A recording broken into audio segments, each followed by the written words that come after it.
Hello and welcome back to my YouTube channel. My name is Anna and I'm doing weekly videos about pop culture, and today I want to talk about Olivia Rodrigo and her new album. You seem pretty sad for a girl so in love. Longest title, but I'm getting used to it. The album will come out in a few weeks, but we need to be prepared. I analyzed everything she put out of the 2 singles, the visuals, the album cover, references, inspirations, everything. So I will tell you everything you need to know about the album. So let's get the elephant out of the room. She's not doing some weird shit social media thing she does. She wore a baby doll dress to a concert, and on stage she wore like baby doll dress.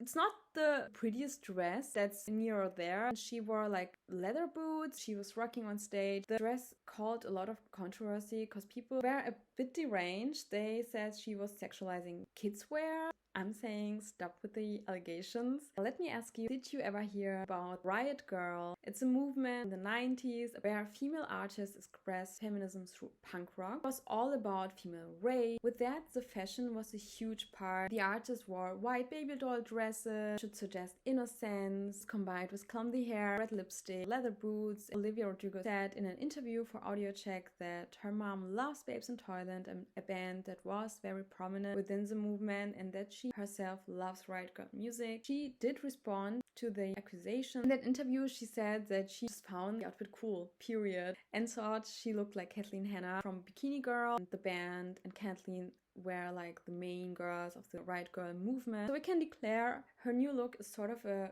homage to the Riot Girl movement. And we can move on to the next controversy. As we already know, the situation between Taylor and Olivia is a bit complicated. It all goes back to Olivia's debut album Sour, where she gave royalties to Taylor Swift. So Taylor's team claimed that her song Deja Vu sounded a lot like Cruel Summer. This painted a whole new world of controversy that is still going on. Olivia was actually a huge Swiftie and was constantly talking about Taylor Swift. Taylor herself gifted Olivia a ring and made pictures with her. They interacted a lot, and now since the Sour situation, you don't hear them talking about each other. Even when they are in the same room, like at the Grammys, they don't interact. Some fans claim that they even wrote songs about each other. Like for example, when Olivia released her sophomore album, Gut, the one song proclaimed to be about Taylor was The Garage.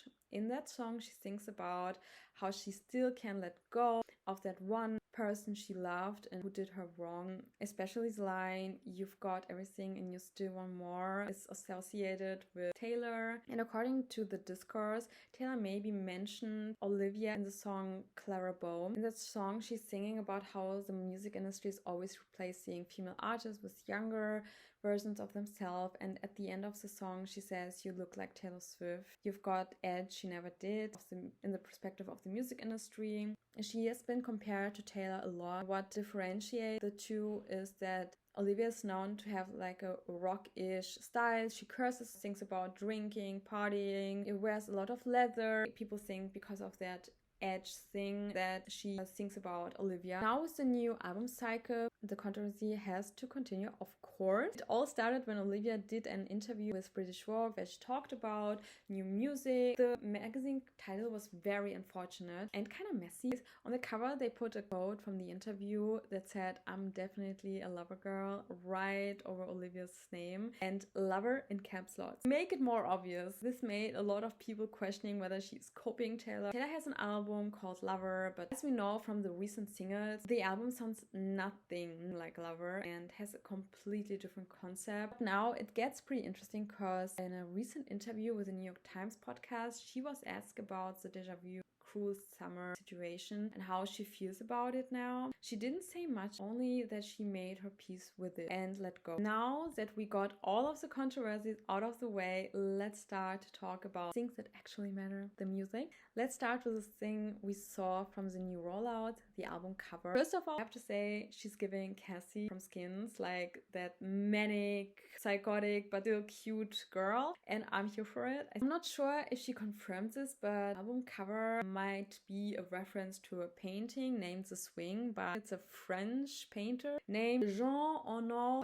Fragonard. Why did I even try to pronounce it? Yeah, I'm not quite sure if it's right. Basically, you see that girl in the middle. She's swinging and living her life, and there are two men down there, and the one man is supposed to be the husband and the other one is the lover. So I think it's like a infidelity situation. I don't know if this is the right interpretation, but nevertheless we can all agree that this is not what the album will be about. I don't think it's about her being like a cheater or something. I think the album cover is more there to represent the highs and lows of being in love. On the cover, she's up in the sky and everything's bright and happy. But when she's on the ground, everything seems very dark. She looks sad and down. The dress she wore on the cover is actually the same dress she wore on SNL when she performed, I think, All American Bitch, which I think is interesting that she touched her new era when she was still in her Guts era. Now let's talk about the relationship. It's been obvious that the first two singers and probably most of the album is about Louis Petridge and their relationship. Shortly before she even announced the album, they both made their breakup public, and a lot of fans were very sad, including me, because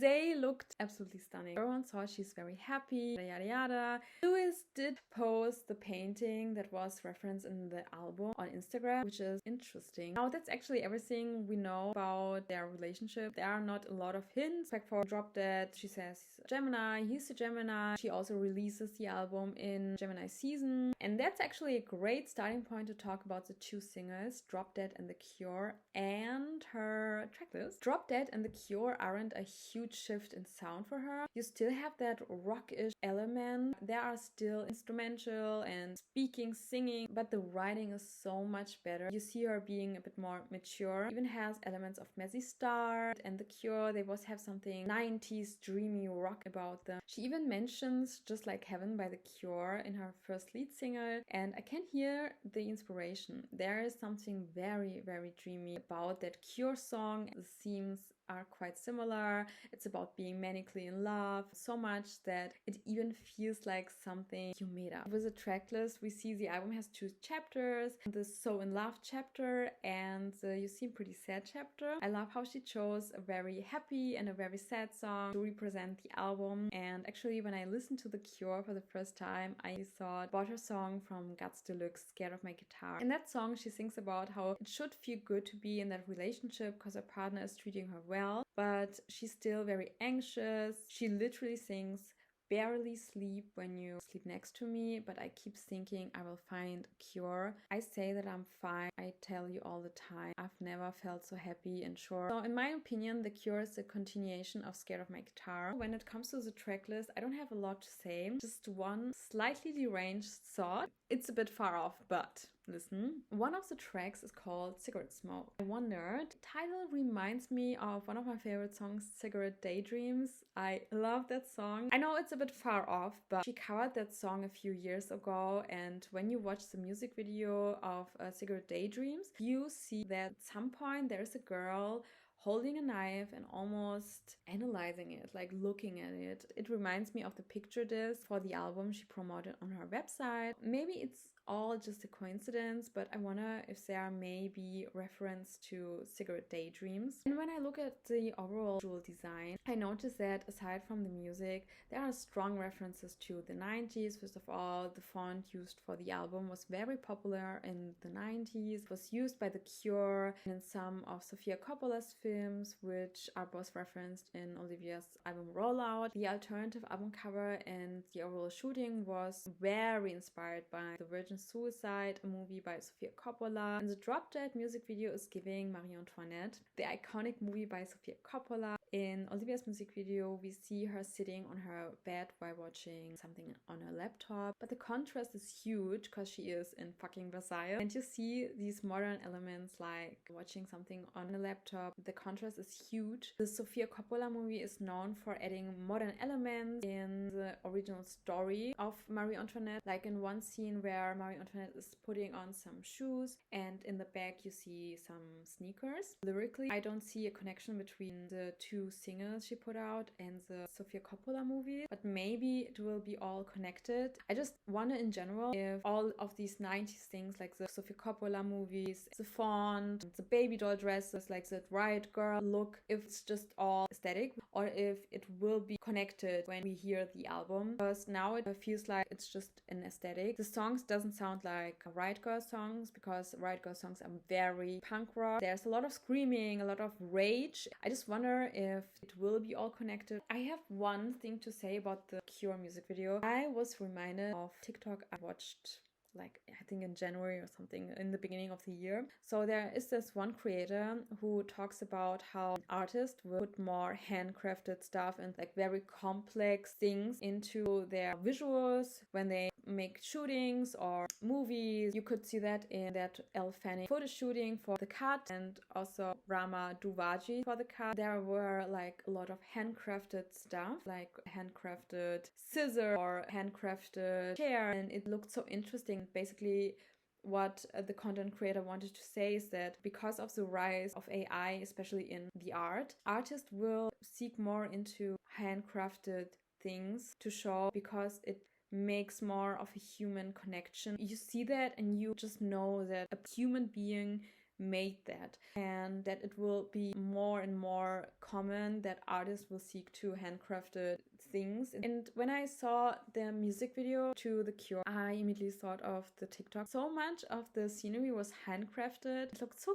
cute, like a coming of age movie. I don't know, like Juno. It reminded me of these two The Cut shootings. You see so much handcraft stuff there and it looked so human made. Even when she was being unraveled, it almost looked like it was made in stop motion. It's just not normal for us to see people doing complex artsy stuff anymore for no reason. It gives me hope that artists will show the world that AI could never put out something that makes us actually feel something. This music video made my whole body shiver because it was so beautiful and because I was reminded of my youth. I loved watching music videos. I don't see a lot of music videos nowadays that are even worse, a GIF on Tumblr. You know, it sounds redundant, but there is no blank space music video. There is no green light by Lord music video. We don't have that anymore. I think the only ones doing it are Sabrina Carpenter and Olivia Rodrigo. The art of the music video is dying and is very underappreciated. So I'm grateful that we have a few artists that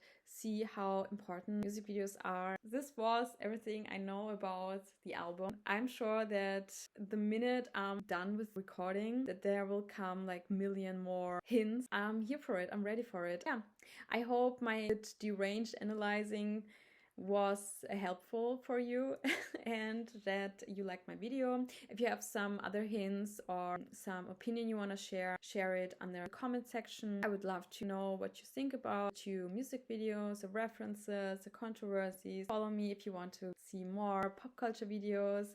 Thank you for watching and bye.